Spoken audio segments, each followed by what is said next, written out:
지난 1편에서는 우리나라에서 반도체의 위상과 메모리와 비메모리 반도체는 어떻게 다른 것인지를 살펴봤는데, 오늘 2편에서는 이 중에서 메모리 반도체에 대해서 알아보는 시간을 갖도록 하겠습니다. 메모리 반도체는 정보를 저장하는 용도로 사용하는 반도체이고, 주로 디램과 저장을 하는 목적을 가진 롬을 의미합니다. 또한 메모리 반도체는 데이터 저장 여부를 두고 휘발성과 비휘발성으로 나뉩니다. 휘발성 메모리는 반도체에 저장된 데이터가 휘발유처럼 날아간다는 의미로 랜덤 액세스 메모리의 약자인 램으로 불립니다.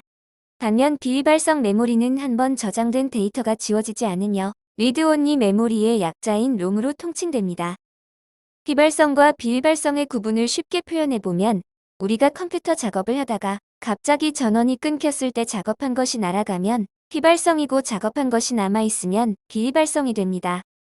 램이나 롬은 모두 메모리 반도체이지만 휘발성인 램에서 작업을 해서 비휘발성인 롬으로 저장을 하게 되는 것으로 생각을 하면 이해가 좀 더 쉬워질 수 있습니다. 휘발성 메모리의 대표 주자는 램인데, 램은 CPU가 연산 작업을 처리할 때 보조 역할로 데이터를 잠시 보관해 주거나 롬으로 저장할 때까지 중간 역할을 하게 됩니다.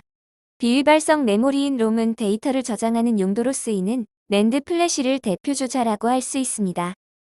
낸드 플래시는 솔리드 스테이트 드라이브의 약자인 SSD라고도 불리우는데, 이 저장 장치는 우리가 흔히 가지고 다니는 휴대용 USB나 차량용 블랙박스 저장 장치 같은 다양한 용도로 사용을 하고 있습니다.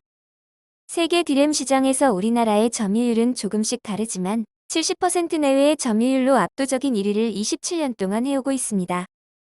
세계 낸드 시장에서 우리나라의 점유율은 삼성전자와 SK하이닉스를 합하면 45% 수준인데, 2020년 10월 SK하이닉스가 인텔의 낸드 사업을 인수했습니다. 그래서 이제 하이닉스와 인텔의 숫자를 더하면 SK하이닉스는 세계 2위 낸드 기업이 되면서 대한민국의 낸드 시장 점유율은 55%로 높아지게 됩니다. 이렇게 되면 전체적으로 우리나라의 메모리 시장의 점유율은 더 높아지면서 세계 시장에서 1위의 입지를 더더욱 다지게 되는 것입니다. 메모리 반도체에서 램과 롬 이외의 최신 용어를 하나 더 알 필요가 있는데, 그 단어는 MCP입니다. MCP는 멀티칩 패키지라는 의미로 우리말로 해석하면 다중 칩 패키지라는 의미를 지니고 있으며, 좀 더 쉽게 해석하면 여러 개의 반도체 칩을 층을 쌓아서 하나의 패키지로 묶은 반도체를 의미합니다. 즉, 겉으로 보면 한 개의 반도체처럼 보이지만 그 속에는 여러 개의 칩이 들어있습니다. 예를 들면 햄버거처럼 고기, 치즈, 야채 등 필요한 내용물을 층층이 쌓아서 한 입에 먹기 편리하게 만드는 것과 같은 이치를 말합니다. 최근 모든 전자기기가 소형화되고 있기 때문에 개별 반도체를 평면으로 장착하는 것이 아니라 위로 적층으로 쌓아 올림으로써 칩의 탑재 공간을 줄일 수 있기 때문에 앞으로 더 많이 쓰일 것으로 전망이 됩니다. 현재 휘발성 메모리인 디램은 DDR4를 주로 사용하고 있는데, 올해인 2021년부터는 서서히 DDR5로 전환을 예고하고 있습니다. 왜냐하면 국제반도체 표준협의기구가 DDR5 디램 규격을 발표했고, 삼성전자와 SK하이닉스 등은 이미 2018년 DDR5 디램 개발을 완료해 놓았기 때문입니다. 단지 중앙처리 장치인 CPU 등과의 호환성 이슈가 남아있어서 시간은 조금 걸릴 수 있으며, 메모리 반도체 업체들은 인텔, AMD 등 CPU 업체들과 협업하면서 DDR5 디램 생산을 준비하고 있습니다. DDR5를 사용하게 되면 DDR4에 비해 속도는 2배, 소비 전력은 20% 이상 감소하게 됩니다.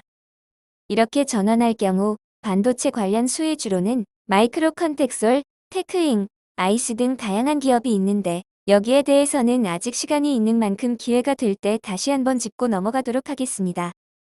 비휘발성 메모리인 낸드 플래시의 경우 최근 가장 중요한 이슈는 큰 용량이 소형화되는 추세이기 때문에 몇 층을 쌓는가가 기술적인 관건으로 자리를 잡고 있습니다.